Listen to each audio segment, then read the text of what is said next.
Hello and welcome back. I know it's been a rather long time, but I am officially done summer school, so I have a little bit of time to myself, and I would like to take you through another watercolor tutorial. This one, we're going to do a couple of different techniques. We're going to use some wet on wet as well as some wet on dry. For the sunset, the first part we're going to do is we're going to do wet on wet. So if you could maybe just turn your paper. You're going to get the top part. I know this is kind of hard for you to see, and I always say I'm going to add color, but I never remember. Okay, so I'm adding a little bit of color. You don't need to. You can keep just a white wash. I just think this one might be a little bit easier for you to see. And we're going to go down to just over the halfway point.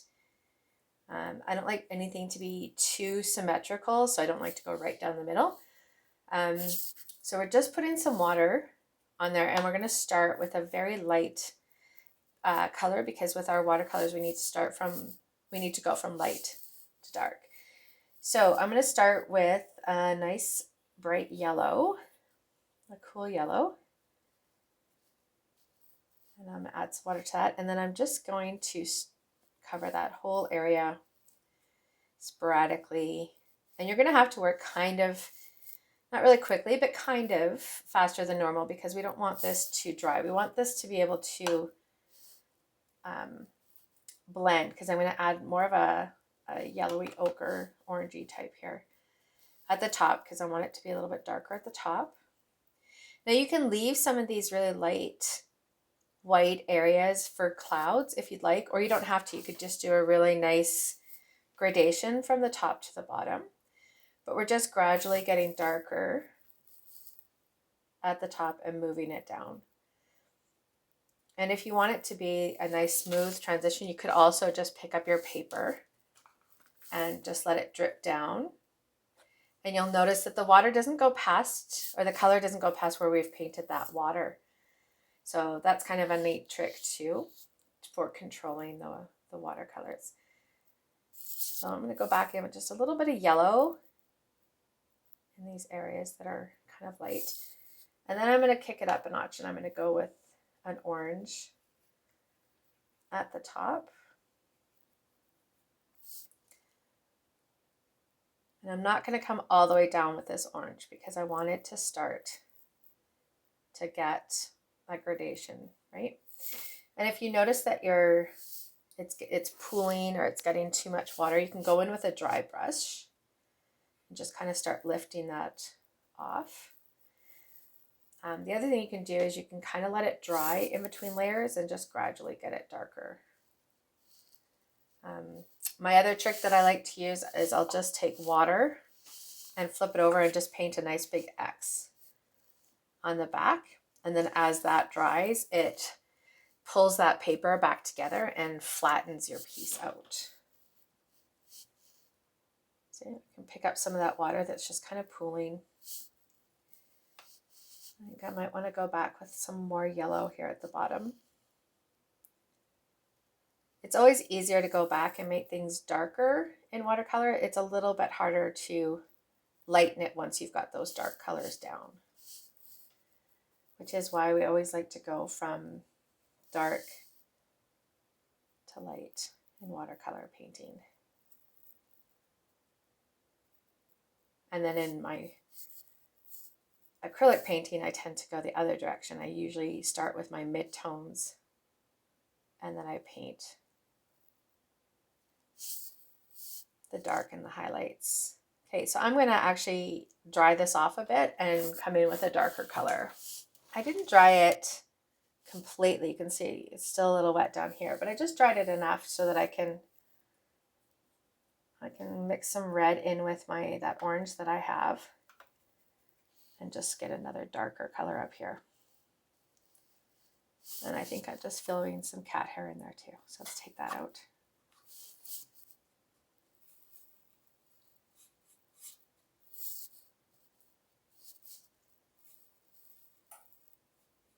Okay. And I just really like the yellow that's at the bottom here, so I'm not going to touch that at all. I'm going to dry that a little bit more, just at the top, just the orange, because I want to bring in some more of the red. So I'm going to add a little bit more of this red to that orange that I was using and come back into the top again and get darker.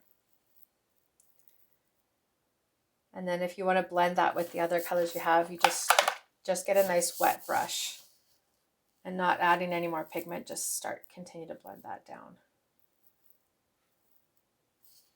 Okay, so our sunset is pretty much ready to go. Maybe I'll take some straight red and just touch into the corners here, the very top.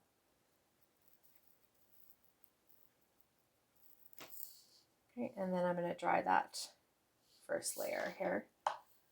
And then we'll put in some landscape before we do our sailboat. Okay, so as we're coming back here, you'll see that I've cleaned up my color palette because we're going to change colors. We're going to do the complementary color of the yellows and the oranges, which is going to be our blues, which is going to be our water.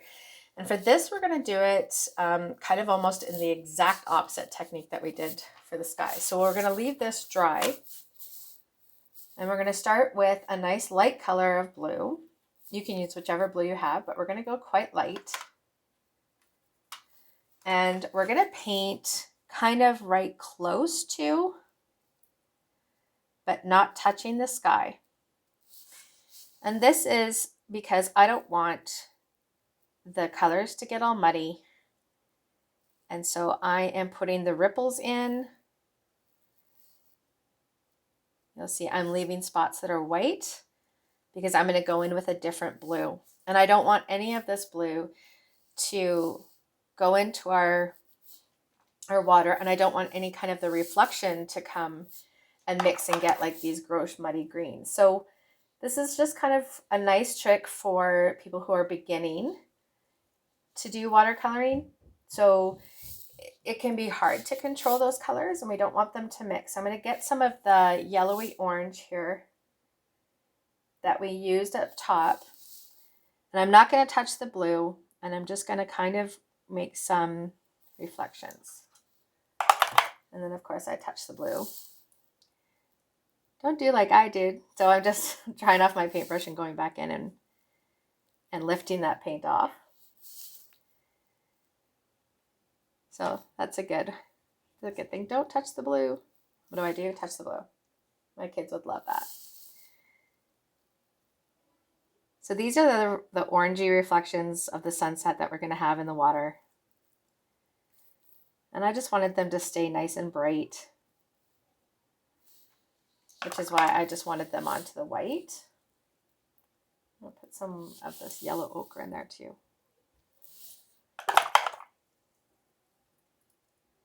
Oh, I gotta clean off my paints too. They've got some.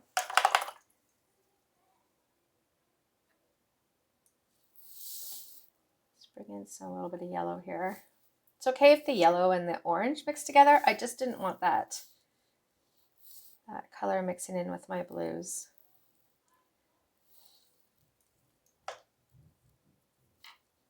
And I'm also going to use this yellow, and I'm just going to put a little sun here, just a half sun setting. And because that background is dry, it's not going to mix in there. It's going to stand out on its own like that. Okay. So once that's dry, you can go back in, and very carefully we're going to mix in a darker blue, and we don't have to put it all in the exact same places that we have this blue, right? And because that's already dry, it's going to go on there nice.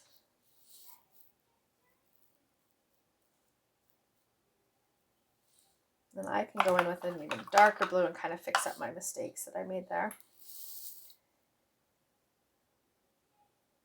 You'll notice I'm not ditching this effort and just refilming, because I think that it's okay to make these mistakes. And I try so hard to get my students to realize that it's about the process and not necessarily the end result. And mistakes happen, and sometimes we just work them into the design and you get an even richer an even richer piece. So that's nothing. I don't want to, I try and help my students with anxiety about making sure everything is perfect. And it doesn't need to be absolutely perfect. That's really not the point. It should be your own self-expression. We don't need it to be. So I'm going to go in here with a little bit of a darker. And because this is still wet, it's kind of nice because those blues are going to give us a real, they're going to start to blend themselves in there. If they don't, that's okay too. You just make sure you have a bunch of different variations of the colors in the water. Okay, and then once this is, I'm going to dry this. And then we can put our sailboat on and our cloud or our landscape. Okay, so now we're going to put in, and you can always change the size of your brush too. I tend to just use the same size 10 or size 8 through the whole thing, but I could bring in a different size. I could go down to, I just had some smaller ones here. 8. Okay, so now I want to go in with a black because we're going to silhouette our sailboat and our land. And I can take you step by step how to do the sailboat. It's not hard. You'll be good. Okay, so I got a nice black, and I'm just going to come in on either side and just give the ideas of some hills and maybe some trees. Right? And it's up to you how much land you want to put in there.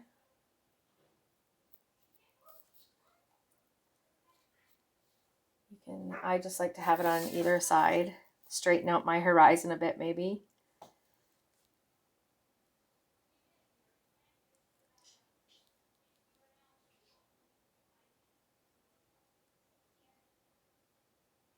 And if it's too transparent for you, you can add more pigment and you can go over it. I don't like them to be straight lines, you know, like I want to give the idea of hills or maybe some trees on there. So you can kind of make that line jagged. And you'll see I'm not going to do a straight line down here because we're going to do some pen and ink work as well. Okay, so for your sailboat, we're going to use the same silhouette. So you don't need to get rid of your opaque black because that's what we're going to use here again. I'm going to use more black. This one's just a little bit transparent, so I'm just going to go over it again. This. Okay, and we'll do the bottom of the sailboat first. If you'd like, you could dry it off and like use the hairdryer, dry the background, and then use a pencil and go in and draw out your sailboat first if that makes you feel better. Sometimes it can be stressful just doing the straight painting. So you could dry it and go in with a pencil. But what you're going to do is we're going to kind of make a half moon, crescent moon shape on the bottom here. So you can decide where you want this to go. I'm just going to put them right here.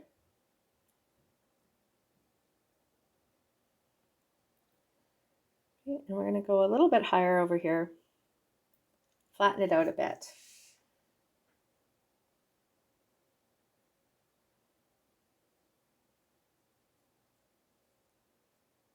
So just a nice kind of half moon. Mine's pretty transparent today, so I'm going to have to darken this up.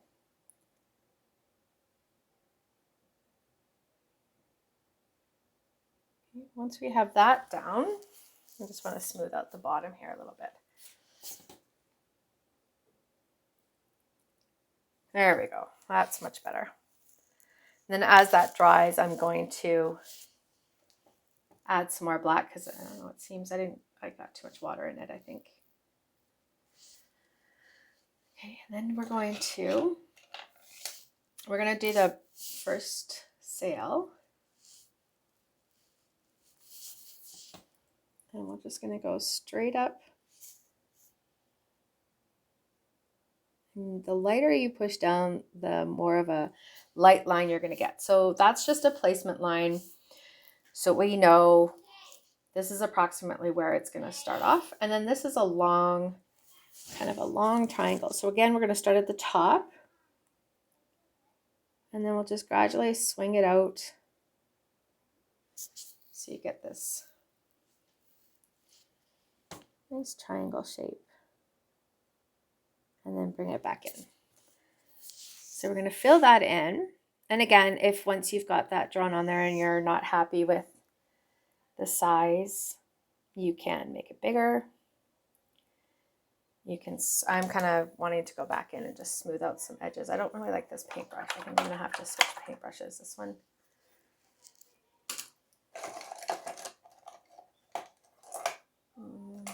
This one maybe.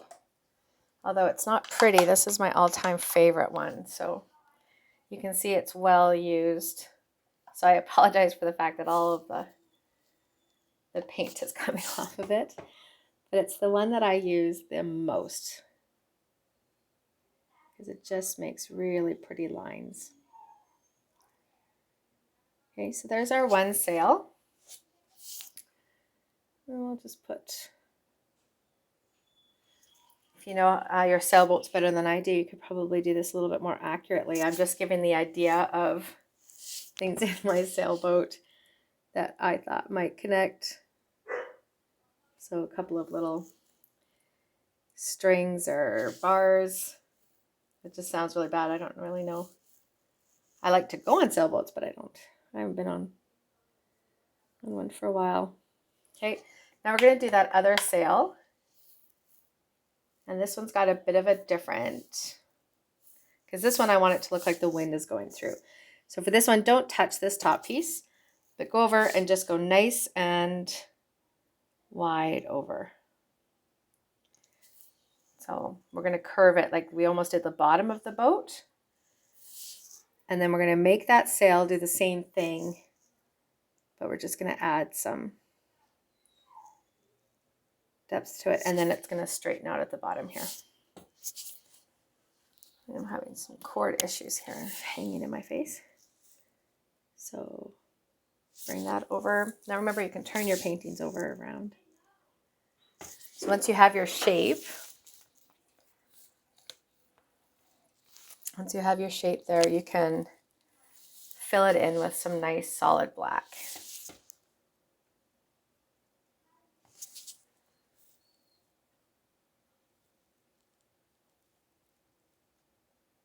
Now we have our silhouetted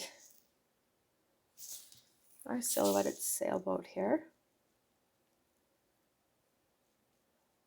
Nice. Okay, and so I want this to dry. So I'm going to take the hairdryer to it. Now that I have that dry, I can see that there's still some areas that are kind of transparent, and I want this to be a solid black. So you can just go over. This is such a much nicer paintbrush. So I'm kind of making it more black and still kind of cleaning up those lines of that other paintbrush I don't like. So now we're going to add some pen. So again, I like to use just an Optiflow from Staples. I don't know why, it's my favorite pen. It moves really nicely for me. So this is where I'm going to kind of give that illusion of that horizon. This is nice because you can do some scribbling and clean up areas that you don't like, or add some scribbles to your landscape so that you do get the idea of some trees in the background if you'd like. But again, you don't have to. And then I like to go in and I just like to make some wave ideas for the water here. And then this is a good spot for my signature down here because it works into the waves. And then for the very last thing, what I want to do is I'm going to splatter some white. Actually, I'm going to make this one just a little bit darker. Still kind of cleaning these up a bit. Right. Let me splatter some white. So I'm going to go back to the bigger paintbrush so I can get some more white. Clean it off, and then you'll have a tray that has just white. And you want to get a really nice strong pigment. So we don't want a lot of water, we want mostly pigment. So you'll see I'm mixing up quite a bit. And then I'm just going to splatter that on my sky and on my sailboat.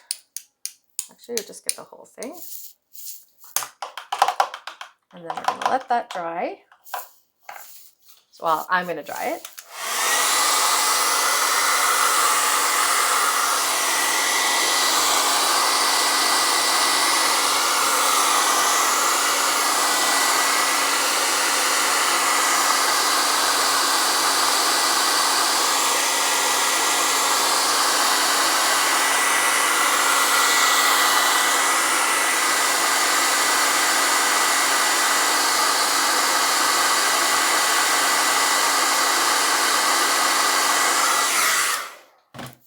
And I noticed I got this really crazy splotch on my boat.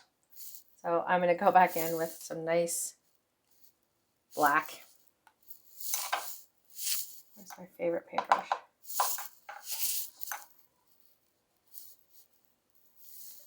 Just going to go in with some strong black and kind of go over my, it's just like, it was just a really big one, and I was like, oops.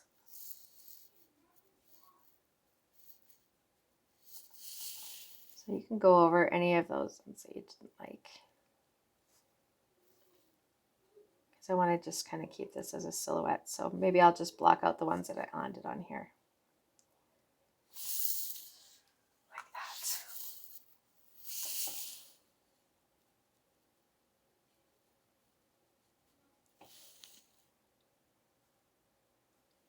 Oh, nice. I like it again.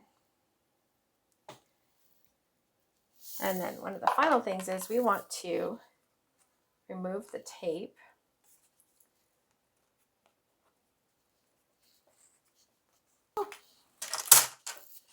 And there we have our finished nice little sailboat landscape. Thank you for coming back and viewing another step-by-step tutorial, and leave a comment or hit subscribe, and we will get another video up for you shortly.